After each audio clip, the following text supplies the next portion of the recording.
Hello everyone and welcome back to our channel. In today's video, I'm going to show you how to block someone on CapCut.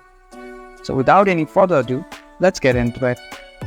At first, open your CapCut app, and before blocking someone, make sure you're logged into your CapCut cloud space and simply click on Me, and it will take you to your account section. From here you can see trending creators and click on View More option to see more accounts. Now choose any account that you want to block. For example, I'll click on this account. And now to block this account, click on the three dots and click on the block option. And just like that, you would be able to block this user.